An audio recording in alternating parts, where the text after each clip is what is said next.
do it.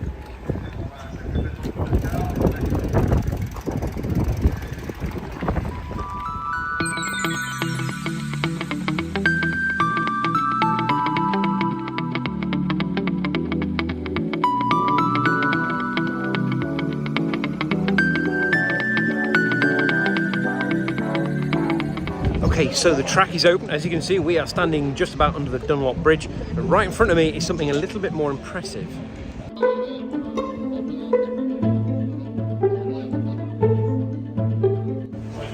So it's about as close as you're ever going to get to the trophy. Now, let's go and walk the track. Might got a bit busy. Apparently there's not enough space in the Mulsanne Straight for everybody, or because they're actually scanning everyone out of the circuit with about 3 people scanning tickets.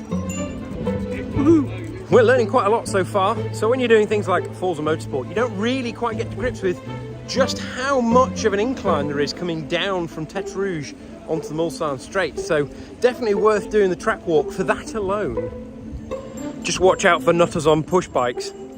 Ding ding indeed.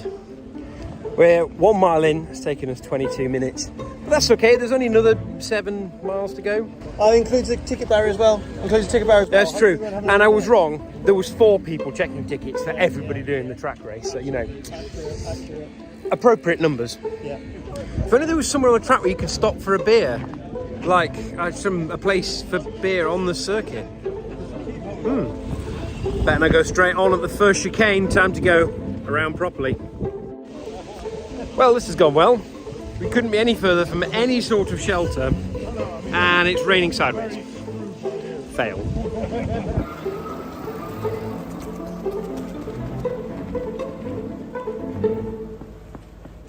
So we have finally made it to Mulsanne, and there's a little bit of a car show, which is quite cool, even if it is now, you know, peeing it down again.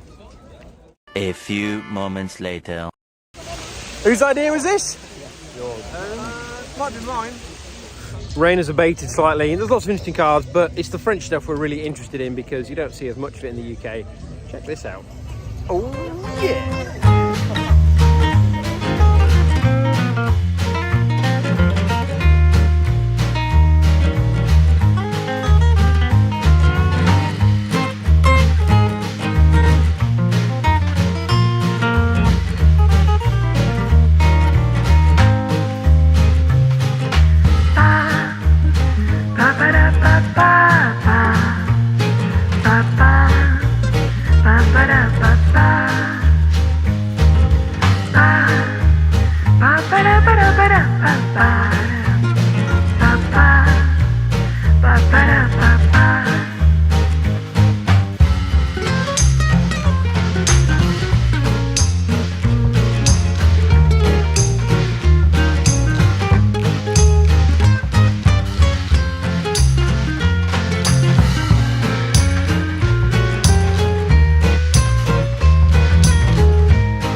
Right, Mulsanne dispatch, we're just coming into Indianapolis and my feet are getting very sore, but the sun has at least come out and we're more or less dried off. And the other thing we're learning, as we learned, it's not so flat at the top end of the circuit. Coming into Indianapolis, there is quite a change in height and quite a banking. Not sure how well that comes out in the camera, but you can see the camber going off to the left down there is quite intense. Nothing like doing reporting in the middle of a corner, then nearly getting run over by some cyclists. Right, this is the 90-degree for Indianapolis, not Arnage. This is Indy corner. It is amazing how narrow this piece of track is. You'd think the rest of the track is super wide, yet here they're all bunching up into this corner before shooting off to Arnage. So no wonder they have lots of smashes here. Make sure you take the apex. This is Arnage. So tell me, Simon, what was wrong about my last bit to camera? This is Arnage, not Indy. So we come out straight out of Indy, straight into Arnage. Yeah. So I've missed that trick. So that tight right-hander is actually the Arnage corner. So that means we are now heading up towards the Porsche curves eventually. Oh, Bit of a trek though. Beautiful ladies. Mrs. Porsche, the curves is very lovely. This is not going well. We are back on full wets as the rain is coming down hard. This is proper Le Mans circuit territory. Rain, sun, rain, sun. Not normally so many times in one lap, but definitely this many times in a race. And if it's going to be like that for the weekend, it is going to be an interesting race. Right, I'm going to take these off because don't need those anymore. Right, we're on the home run now. They're still absolutely drenched, but some quite iconic views. So there's a new footbridge that went in last year down into what's actually the Lamborghini Trofeo paddocks, but it says Porsche on it. And we're about to hit Ford chicane and then up the start-finish straight. Woohoo! Right, we are heading to the start-finish straight. It's getting to nice iconic bits. So you can see the race control up here, and look, you can see the podium here as well as we head up the hill towards the Dunlop Bridge. If you can even hear me over the wind, because wow, it's windy.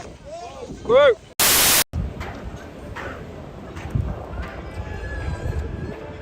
Whoa, this guy literally came out of another dimension. Check that out. Is it just me, or does this track have some sort of identity crisis? What's going on here? Just like that, we're back at the Dunlop Bridge. I say just like that, 8 miles. Ugh. Just bumped into Ian from Pop Band Colour, who's run the whole thing and he's put it on his Strava, and it's got a beautiful outline of the circuit. Right, I'm cold, I'm very wet, so I'm heading back to camp for a nice warm cup of tea.